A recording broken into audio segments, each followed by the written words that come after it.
Hello, and welcome to Real Estate Radio Boston. We are your hosts, Rick Shear and Ali Alabi. How are you? Doing phenomenal, sir. Yeah? I'm doing awesome. Is spring market in full season? That's what I want to know. You know, listen, I came to the studio without a jacket on today. I know. So I'll take it, man. We've been really spoiled over the last couple of weeks with some unusual weather. Yeah, I mean, I think since 125 years ago, since they were actually holding records, we've had the highest temperature in the last couple of weeks. Yeah. So we've been fortunate, and I think it's been directly corollary to the activity that we're seeing as well. And we've seen this in the past. I think 2 years ago when we didn't have, or was it last year actually? We had a very mild winter last year, and I think when we were talking to our real estate agent partners and individuals that we work with, even clients, they said, yeah, they felt so much more confident and comfortable with going out and touring properties because they weren't knee deep in snowfall. But 3 years ago, where we had record snowfalls, I think that impacted the market a little bit. Well, listen, we've got some big players in the studio today. What I want to get their take on if they're seeing the actual inventory hit the market yet. I think it's mixed reviews in different pockets of the world. So we got a couple of great real estate agents in studio. We've got Lynn Bream. She is with Harborside Sotheby's up on the North Shore. And so I'm going to talk about what's going on in the North Shore. And is she seeing the inventory yet? I know the buyers are out there. I'll tell you, I've got lists and lists of people that are actively looking right now, but just no inventory. Really cool perspective, because we are actually going to hear the perspective of the South Shore versus North Shore. On the South Shore side, we have Katrina McRail with William Ravis, and she's going to talk to us about Duxbury and surrounding towns and how that market's behaving in today's climate. And I'm talking about temperature, but also I'm talking about the interest rates. It's going to be the battle of the shores today, I think. We're going to see who comes out on top. But no, a lot of experience with these guys. They've been at it for a long time. Their clients love them. They put up a huge service to them. So looking forward to diving pretty deep with them. Absolutely. You know, this past week, you and I had a number of conversations with regards to, what are some of the questions that we're fielding? What are some of the things that comes up at the closing table that we can sort of set expectations, and we do this anyways. I think our individual businesses, we set those expectations, but the overall complaint, the overall impression that we were getting by talking to real estate agent partners and clients is that when they're at the closing table, and yes, the new regulations allows them to be able to be faced with what their final numbers are 3 days in advance of the closing, but when they're getting their final closing statement, they get a little bit of a sticker shock. And to me, that was a little bit surprising, quite frankly, because we know that our industry went through a revamp a year and a half ago, and a year and a half ago, the whole point of it was that the mortgage professional would be able to provide a loan estimate to the consumer, setting expectations of what their expected costs would be, and providing the final numbers a few days, 3 days exactly, prior to the closing. So there's no surprises. But now we're hearing a lot about how consumers may have thought that they've got a sticker shock as to their closing costs to be paid. Yeah. And secondly, their expectations were that the closing costs were a lot less than what they thought. Yeah, so there's just so many places out in the marketplace now that you can get information, and the internet, honestly, is just killing us.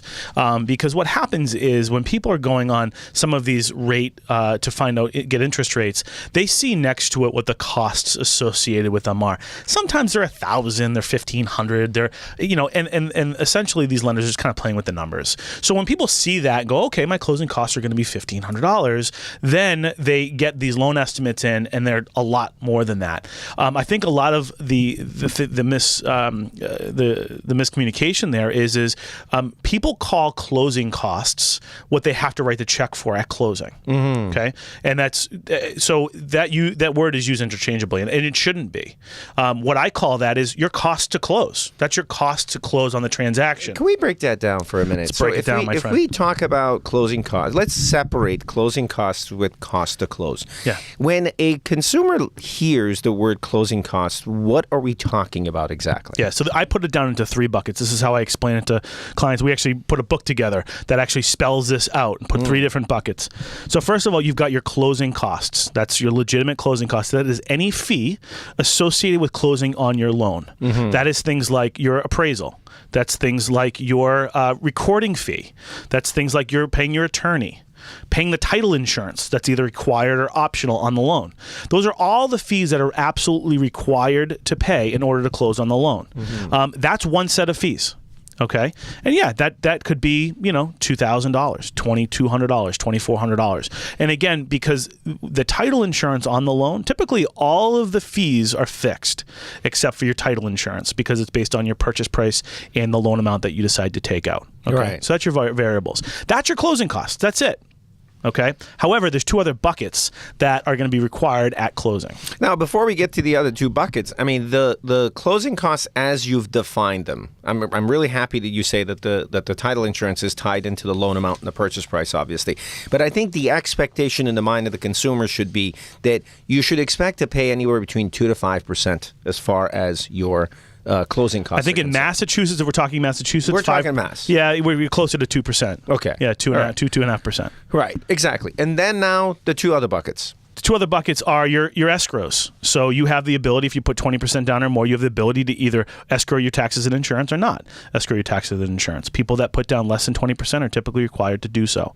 What this means is... Hold on. Now, let's the consumers that may not know what in the world an escrow is, let's break that down. Yeah. Escrow is you are required to pay 2 things. You write taxes and homeowners insurance. Okay, the lender feels all warm and fuzzy if they get to pay those on your behalf. So typically they want a couple of months of taxes and a couple months of insurance at the closing table collected, and that's put in almost like a savings account, like an account with the lender who pays those escrows as they're required to be dispersed. Okay, and so you pay that in. Now, if you're putting less than 20% down, there may be a mortgage insurance involved. And if you're not doing a lender-paid mortgage insurance and you're going to be required to pay mortgage insurance, that's part of your escrows. That's part of that breakdown, correct? It's not. Nope. You don't actually have to escrow for your mortgage insurance. Okay. But that's it. And also, a lot of people don't understand that they usually have to pay 1 year up front of their homeowner's insurance.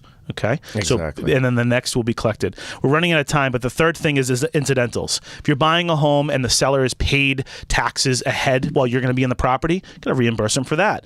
Oil in the oil tank, it could be $800 or $900. You got to pay for that. So those are all things that we don't necessarily know what's happening at the time you're signing your offer, but once everything shakes out, it's due at closing. So there's closing costs, there's your escrows, and then there's your incidentals. They all encumber your cost to close, not closing costs. Exactly. And I think the bottom line is have a candid, open conversation with your mortgage professional or your attorney about what should I expect to be paying for my closing costs and the cost to close. And we will work, we'll go through it with you in great level of detail, so there is no sticker shock. Because lenders will just give you the closing costs in order to look more competitive. However, you need the cost to close, and that's the important part. The incidentals, we're not going to know, but we'll know escrows, and we'll know your closing costs. Exactly. And listen, if you have any questions on this, call 8554-ASK-RICK, and Rick will be able to walk you through the entire thing. Step by step. Hey, listen, we've, the interest rates are moving higher. So